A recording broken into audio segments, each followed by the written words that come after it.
Cada povo e cada grupo humano tem suas maneiras próprias de se enfeitar, de se adornar. Existem maneiras de você pintar o seu corpo, como a tatuagem ou a maquiagem. Você também pode colocar adornos no cabelo. Existem formas de se vestir diferentes, formas de cortar o cabelo, formas de você andar, caminhar, se vestir, se expressar. E tudo isso tem a ver com um simbolismo que você quer passar, um significado do que você acredita e do que você quer transmitir para a sociedade. Algumas maneiras de adornar o corpo serão os exemplos que eu vou mostrar aqui nesse vídeo. O primeiro é uma tatuagem de rena. Muita gente a tatuagem de rena é uma tatuagem transitória, você fica alguns dias com ela. Normalmente pode ser feita na mão, como esses exemplos aqui. Muita gente pode encontrar esse tipo de tatuagem numa praia, pessoas que oferecem esse serviço. Mas você também pode pintar o seu rosto, por exemplo, para apoiar o seu time preferido ou apoiar um país que você está torcendo, por exemplo, nas Olimpíadas. Esse ano não vai ter Olimpíada, né? Mas você pode pintar com as cores do seu país, se pintar, né? E a tatuagem é uma dessas formas de pintura definitiva, né? Ou pelo menos que pretende ser definitiva. Hoje em dia há maneiras de você retirar tatuagens, mas que tem uma tradição antiga. Aqui um exemplo é uma pessoa do povo Maori que vem lá da Nova Zelândia, das ilhas da Nova Zelândia, e é uma tatuagem totalmente que cobre o corpo todo, né? Então, com motivos geométricos, depois que a Nova Zelândia foi colonizada pelos ingleses, chegou até a se proibir esse tipo de tatuagem, mas hoje em dia as pessoas já podem voltar às suas origens, né? Se tatuar novamente com esses motivos, ou tatuar o rosto, pode ser uma maneira de lembrar dos seus antepassados e relembrar a sua tradição artística, né? E no povo Maori, os chefes que tinham tatuagens. Quanto mais tatuagens eles tinham, mais poderosos eles eram. Então, um outro povo que se ligou muito à tatuagem como uma forma tradicional de arte foi os japoneses. Em algum momento a tatuagem foi também proibida, ela voltou. Hoje em dia algumas partes ela é mais bem aceita, outras não. Aqui é uma estilogravura do artista Tsuyoka Yoshitoshi.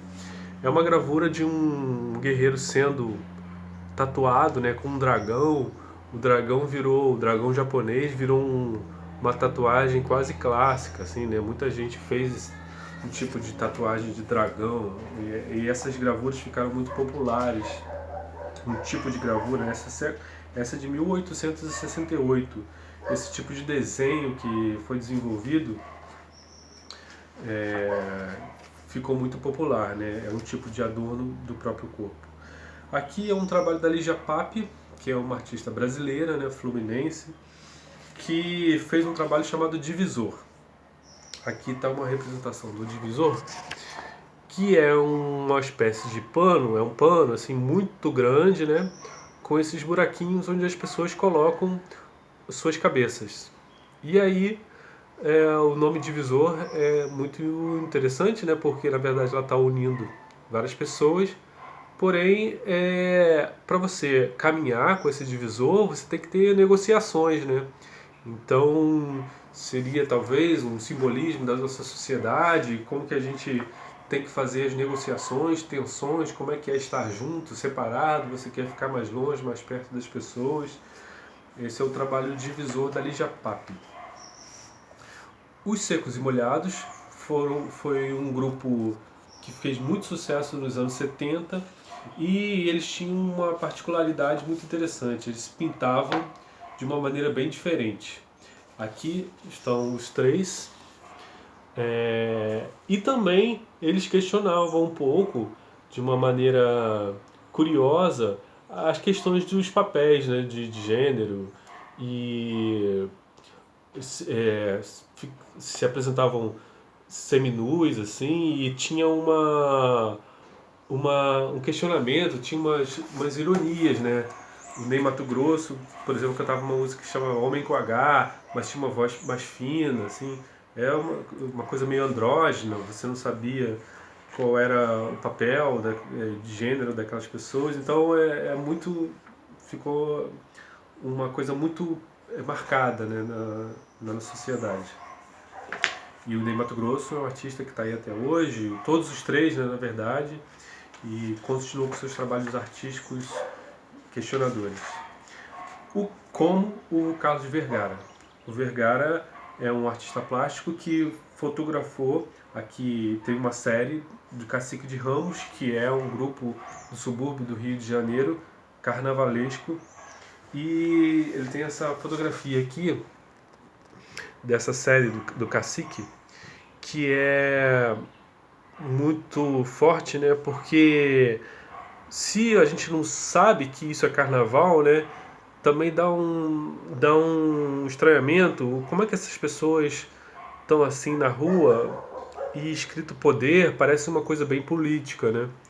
Pessoas com uma face séria, assim, né? Negros, com uma escrito poder em branco, né? Tem um simbolismo muito forte, né?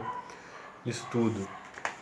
E mesmo sabendo, né, que era um carnaval, é, lembra o Black Power, o poder negro e todas essas reivindicações, né? E essa é uma fotografia do Carlos Vergara, que está no Instagram, você pode seguir, ele tem feito fez uma exposição no MAM agora há pouco tempo, no MAM, Museu de Arte Moderna do Rio. E a Ana Mendieta foi uma artista cubana que tratou, por exemplo, da questão da migração, né? Ficou exilada nos Estados Unidos e hoje em dia, né, essa é uma questão muito pertinente, muito atual, e aqui é uma silhueta é, dela assim no chão com é, com esse contorno do corpo queimado, né? Tem esse simbolismo e um lugar de onde saem muitas pessoas para ir para os Estados Unidos, aqui no Brasil, que ficou conhecido, é a Governador Valadares. É uma cidade em Minas Gerais. Muita gente sai de Governador Valadares para ir para os Estados Unidos. E o artista Paulo Nazaré, que é esse cara aqui, ele fez um trabalho, uma performance que foi caminhar de Governador Valadares até Miami, que é um outro ícone, né, dos Estados Unidos, para participar de uma feira de arte que ele tinha sido convidado. Aqui a foto ele está segurando alguma folhagem para se proteger do sol. E e ele fotografou essa caminhada, né? É também uma performance bem interessante, né? Você já imaginou caminhar tanto assim, né? Claro que tem alguns momentos que nem sempre foi uma caminhada o tempo todo, né? Mas tem esse simbolismo geral. Os Yanomamis são um grupo indígena aqui da floresta amazônica, da fronteira do Brasil com a Venezuela. Eles também adornam o seu corpo pintando e colocando alguns pequenos pedaços de madeira, como nessa foto aqui. E Yanomami, na verdade, quer dizer pessoa, né, humana. E isso lembra por que nós chamamos índios, né? Índios, quem deu esse nome estava pensando que estava indo para as Índias. Será que tem essa forma de perpetuar uma ignorância nós temos até hoje, né? Então os índios são muito ligados ao adorno corporal, né? Tem muitas tribos que gostam de se pintar, de fazer seus rituais de acordo com a passagem da adolescência para a vida adulta, por exemplo. Você usa um certo tipo de adorno, ou quando você está numa festa. E aí a gente pensa, será que a gente é diferente? Será que quando a gente vai para uma festa a gente não se veste de uma maneira diferente, quer parecer mais bonito ou mais interessante? E a gente não usa maquiagens, as tatuagens também são muito populares.